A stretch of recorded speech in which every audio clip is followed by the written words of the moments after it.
So when you are doing your breathing exercises, you know, you have to be very relaxed.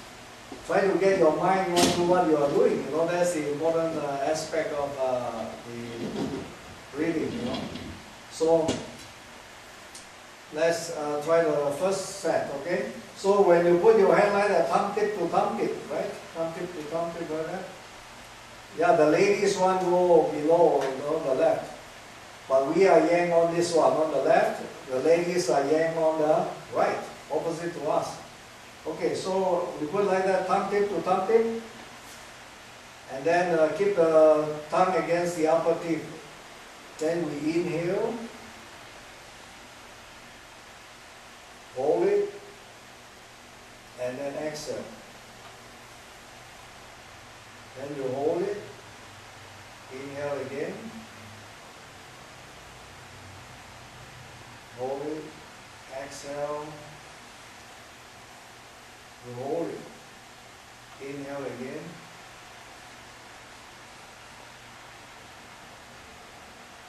And then exhale. Inhale.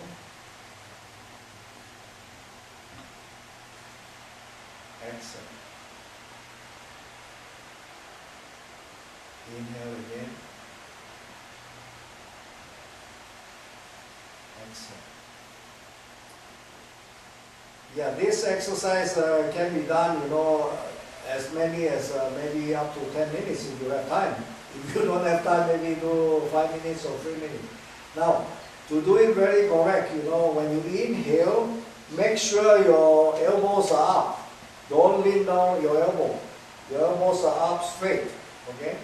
And when you breathe in like that, you hold your breath to 1, 2, 3, 4, 5 maybe. And then you breathe out, you hold it, 1, 2, 3, 4, 5. And then you start again. Breathe in, hold it, 1, 2, 3, 4, 5. And then you breathe out, you hold it the same, 1, 2, 3, 4, 5. But as you get your breath longer, you can hold it to more counts. Like 10, 12, 36, 72, you know.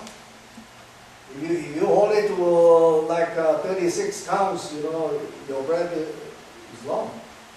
The longer your breath, the longer you stay on earth. The shorter your breath, the faster you go. That's why we find that the tortoise and the snake can live thousands of years because they breathe very slow. You know, they have only like 15 to 20 respiration per minute. We are doing 25 for a start. You know, that's why men kick the bucket very fast. Okay, this is one exercise that is really good. And the best direction to face is facing east when you do it, or facing north. So this is the first one. Breathe in like that, and hold it, and then you breathe out. You also hold it to the same count.